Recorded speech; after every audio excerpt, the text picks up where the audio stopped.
Hey there, everybody. It's your girl Barbie J here, and I am back with a recap and review of All the Queen's Men, Season 3, Episode 8, Never Bluff.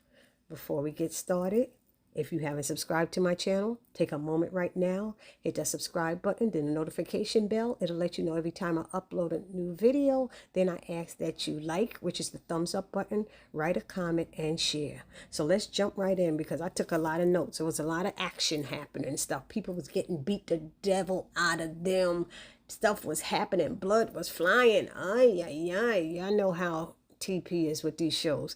Anyway, so it begins with Madam screaming and dropping her phone. Blue, Tommy, and Joey come running. Madam commandeers a customer's vehicle and heads to the nursing home, driving like a wild person to get there with Tommy in the passenger seat. Joey and Blue are in another vehicle following, and the police are coming behind them. Cars are flipping over, and Joey makes a call to his people who are watching Madam's dad to confirm he's okay. So how come Madam was able to ditch the police by the time she reached the nursing home? I do not know. But she tells Tommy he has 5 minutes to ditch that vehicle. Her father's nurse is asking, is everything okay? But Madam rushes past her. She goes to her father's room to find him sleeping peacefully.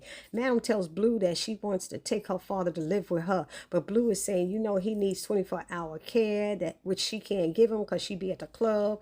And Blue, at this moment, I'm realizing, still doesn't know that Cadillac DeVille has been faking it all these years. So only him and his daughter know. So Madam asked for privacy and woke up her father, who wants to know why she's there. He told her that the FBI are watching him and that she has to leave him there. And he said that worried look in her eyes is not what he taught her. He raised her not to care for anyone, and that includes him.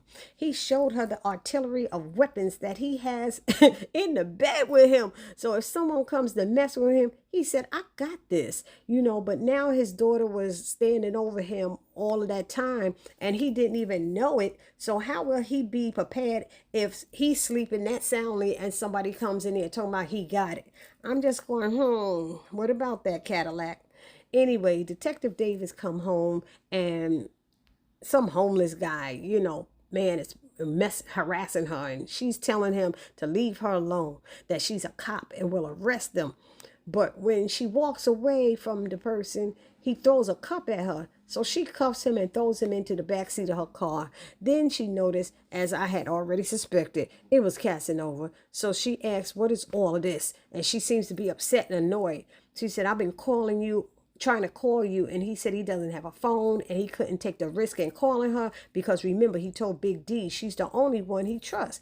So he tells her what's happened to him and that he has an informant who is a dancer, and that informant saved his life. So Davis is surprised and asks for details on how he got an informant. So he tells Davis the story that Big D used on Tommy, who was so dumb to believe it. And he knows that had Madam, been there, she would have never relieved that story.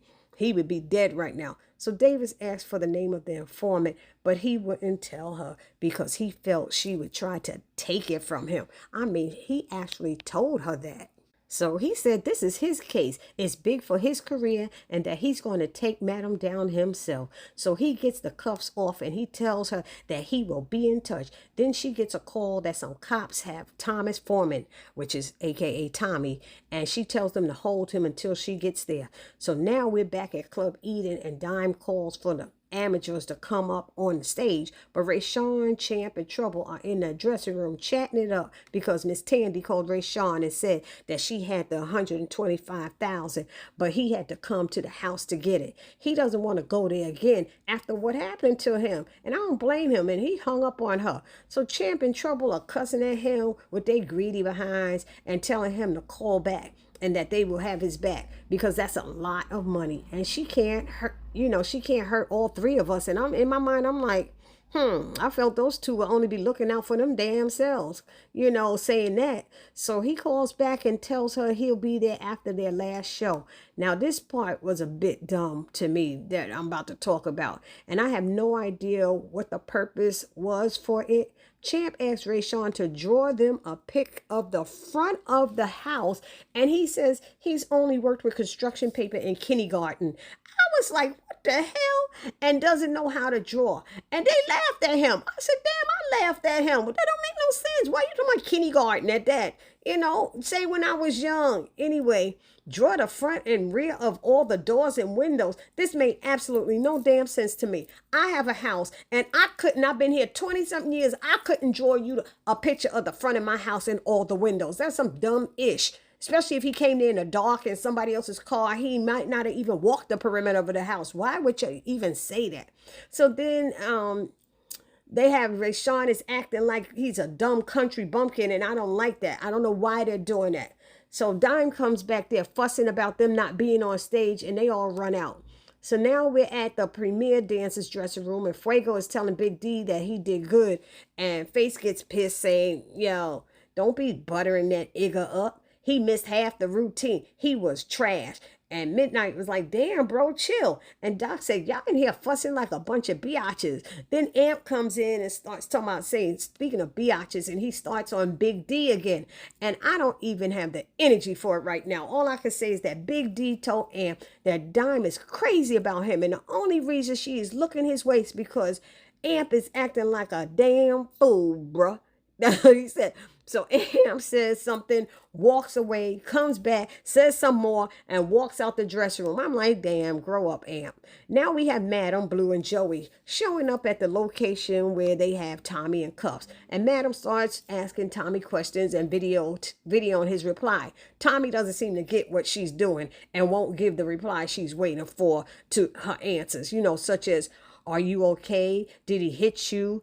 Did he hurt you? And Tommy just kept saying, I'm fine, madam, I'm fine. So the officer kept telling them to step back or else he'll arrest each of them. And they all chuckled and stuff. So now Detective Davis shows up and tells Officer Jones that she's got it from here. She'll take over and that he could go back to the station. She put Tommy in the back of her car and told madam that she's got it. So when they get back to the club and walk into madam's office, Detective Davis is there with Tommy and they're standing there and waiting for her. So madam tells them all to leave and she whispers something to Blue. So Davis tells her that she has lots of info, but she needs for madam to make it worth her while. Madam wants to know what's going on. Is she trying to bribe her? And Davis says, no, I just want to help and get paid for it. And she said, oh, so you just want money. So madam gives her 2 or 3 stacks of cash to take for now. But madam said she doesn't trust her. So the info that she has for her is suspect right now. Then Doc comes in and asks, you want to see me, madam? And she said, no, but she does, point to Davis. So she tells him to take Davis up the VIP the back way and that she has money to tip him.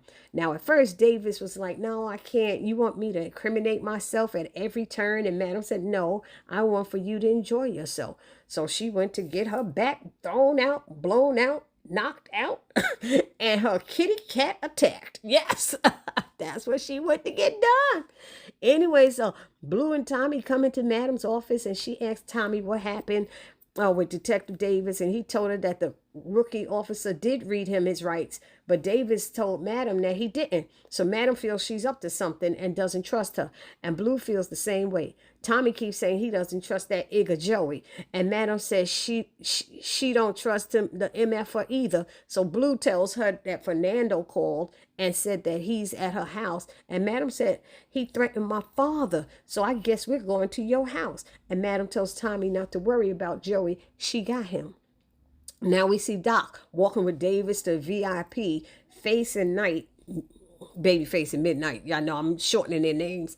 They see this and Face says, are you sure Doc didn't flip? And Night said he about to flip her. I said, oh, shoot.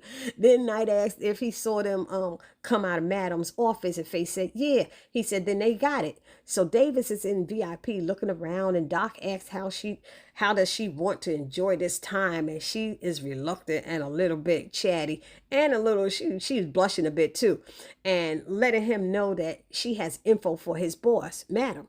So he lets her know how madam does things. Then Doc asks her, does she want this D or not? He's so arrogant. And he reminded her that the last time he was talking dirty-ish to her, she came every time, and it was like someone turned on a shower. I was like, damn, real. So he said, you know, you want this ish, so come get it.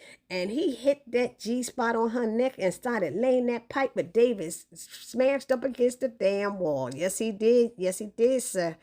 So the amateur dancers are tipping out.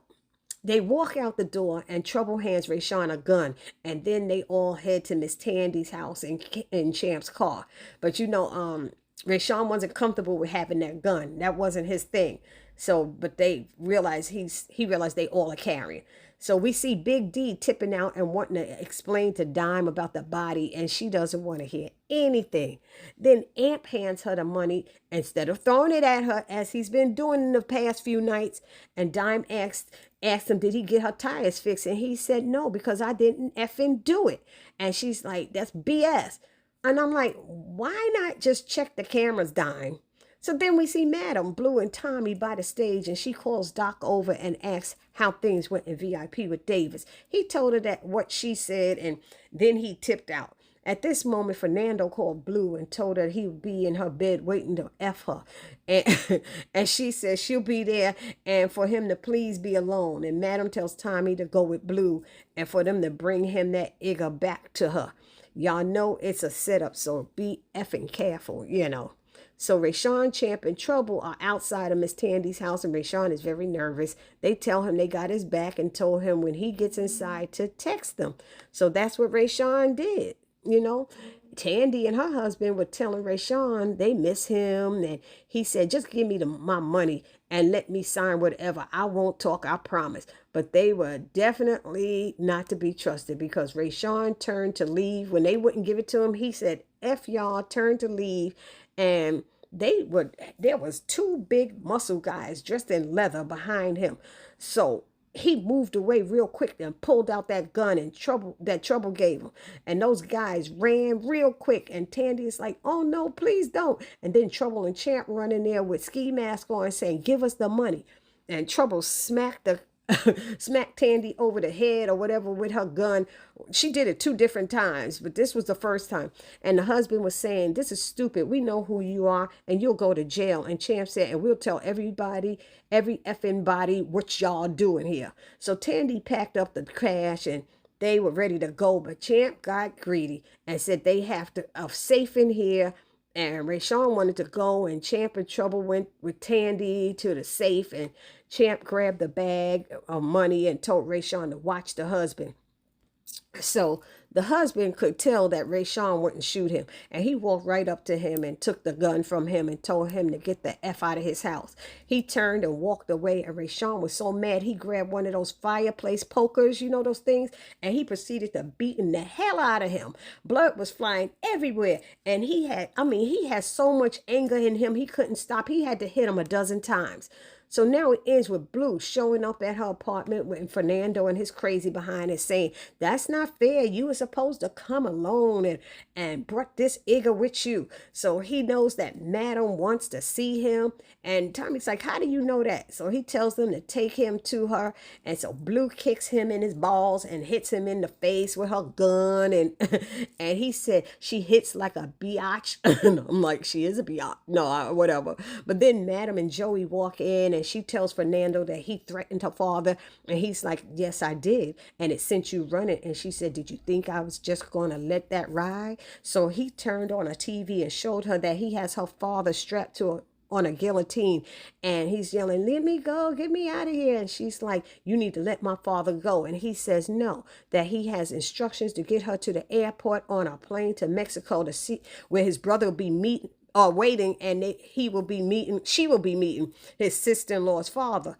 And he said, if he lets go of this button on the little remote that he's holding, that blade on the guillotine will drop. So Tommy was trying to back out of that door, and Fernando stopped him and told Joey to take his gun.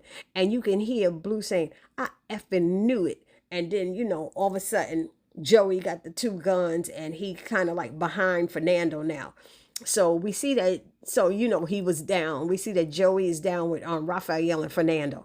So Fernando wants to F Blue up first, and he asks Madam, what are we going to do? So she tells them what her father would say in this situation, which is, baby girl, F these mother effers. Don't give a F about nobody, not even me. Then she lit a cigarette and told them a story about when she was 7 years old and what that incident taught her, which was never to let anyone take advantage of her again. So she tells them that she is deadly and either she's an angel or a devil. She has no fear. So she goes in her handbag, grabs a grenade real quick and sticks it in Fernando's mouth real quick and told him if he keeps talking, it will go off. She tells Tommy to grab Fernando's hand and hold it down. I guess that was the hand with the remote. And he hits it. She pulls out a hatchet or a butcher knife or something out of her handbag and cuts his hand off, and the grenade falls out his mouth, and boom, that's what happened. We see Tommy grab her and toss her to the ground one way, and Blue flies that same way, and Joey goes the opposite way. And I don't know what happened, but the boom didn't look as big as it seemed like it should have been, but it was a boom. So that's how it ended. Y'all let me know what y'all thought about this episode. Please don't forget to like, comment, and share. Subscribe, like, comment, and share.